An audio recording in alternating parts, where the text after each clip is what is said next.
Përshëndetje për gjithë shikuesit e televizionit Dugagjini. Sot kemi ardhur në komunën e Ferizajt, më saktësisht tek Mulliri i Nikës, i cili ka mjetuar kohës tash e 200 vjet. E për më shumë ju vazhdoni ta ndiqni historinë në vazhdim.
Tani këtu gjendemi në mullirin e Nikës, është njëri prej mullive, i takon vargut të gjatë të mullive të ujë që gjenden në rrjedhën e lumit në Redime.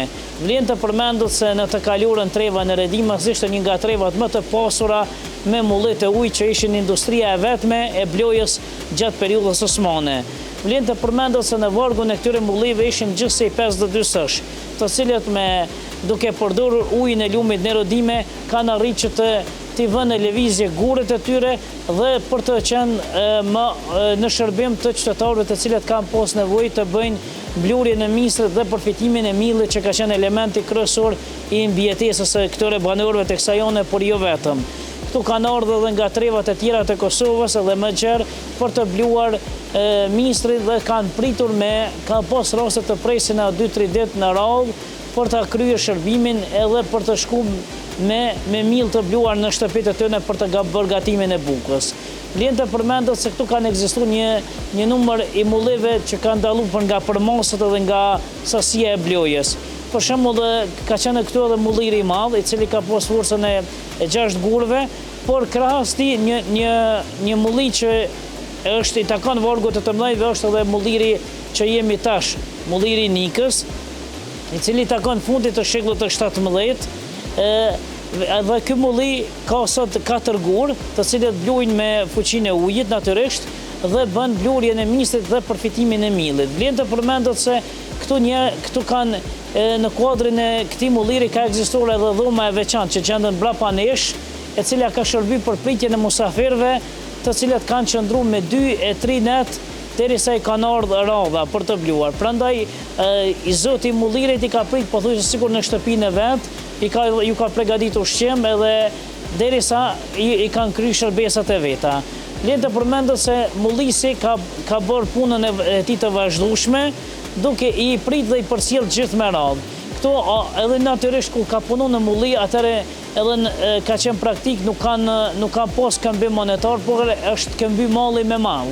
Andaj çdo sasi e blurjes së ministrit është ndalë edhe ajo përqindja apo në popull është thënë si u jemi. Andaj kjo hamari që është këtu ka shërbyer për rujtjen e tij. Dhe natyrisht ajo ka qenë pjesa e hakut ose shërbimit që e ka bë mullisi ndaj atyre njerëzve që kanë shkuar për të kryer blurjen e ministrit. Andaj këtu kanë funksionuar hamari, ka qenë ajo hamarica e shkurt, ku është mbush me misër edhe më pas është vendos gurt ka lëviz sikur ngjajshëm si akrepat e orës. Ajo pjesa që i ka vendos me lëviz gurin edhe me vendos kokrat njëra mbas tjetrës ka qenë çakolla, edhe sot ka mite dhe legjenda rreth saj. Am tregon disa prej miteve. Njëra prej miteve apo legjendave që lidhet pikërisht me çakollën është se njerëzit kanë besuar që nëse një fëmijë ju ka marrë goja ose ka vanuar në të folën që i kishin praktik në disa treva të Kosovës, por këtu nuk kam dëgjuar, po kam dëgjuar në treva tjera të Kosovës që kishin pas prunë në vizitë në mulli me qëllim që mi përngjo çakollës, me po çakollën, me pas një lloj inspirimi edhe mi u kthy të folnët. Prandaj kanë lidh njerëzit mite për shkak se kjo ka qenë mënyra e vetme e jetesës, edhe natyrisht ka siguruar elementin kryesor që ka qenë buka. Prandaj me të edhe janë lidhur edhe mite që kanë qenë në të mirë të saj. Mulliri i Nikës ndryshe i ka mbet emri edhe prej pronarit tip para, po pse quhet kështu sot? Mulliri ka qenë pikërisht nga njëri nga pasunikët e kësaj treve, ka qenë edhe Nika, i cili nuk i ka pas vetëm këtë mulli, por ka pas edhe disa tjerë. Njëjti është i ngjajshëm edhe në treven e Kaçanikut me njëjtin emër. Do të thotë ai ka qenë një mullis mirë, po kuptohet që mos ta harrojmë një fakt. Jo vetëm mullit, por edhe populli, mullit e kishin përcjell fatin e popullit tonë, vujtjet, pushtimet e huaja, ai Osman me pas serbo-malazez dhe kështu me radhë. Sidomos gjatë shekullit 20 mullini kishte përjetuar një telashe të madhe që ja ka vënë në pikpyetje ekzistencën e vet. Për shembull ishte koha e viteve 45-46 kur e ashtu quajtura koha e Tepricës, që pushteti jugoslave kishte vendosur si formë dëshkimi, duke u marrë edhe ato pak ushqime që kishin mbet njerëzve me qëllim që të provokohet uria, zia e bukës, që të bëhet shpërngulja edhe populli le të shpërbëhet më lehtë. Andaj edhe mulliri janë detyruar që të largohet pronari. Largimi i pronarit mendohet që është bërë në vitin 1927, kur është bler nga familja Kashtanjeva, por emri nuk ju kanë ndrru, do të ka qenë diçka e rëndësishme që emri nuk është ndryshuar për shkak se ndoshta edhe mos me humb famën mullirit, sepse janë mësuar njerëzit më shumë se 2 shekuj. Edhe tash kur është bler në vitin 1927, atëre është vendosur që emri mos të ndrruhet, por vetëm pronari, por jo edhe destinimi edhe emri.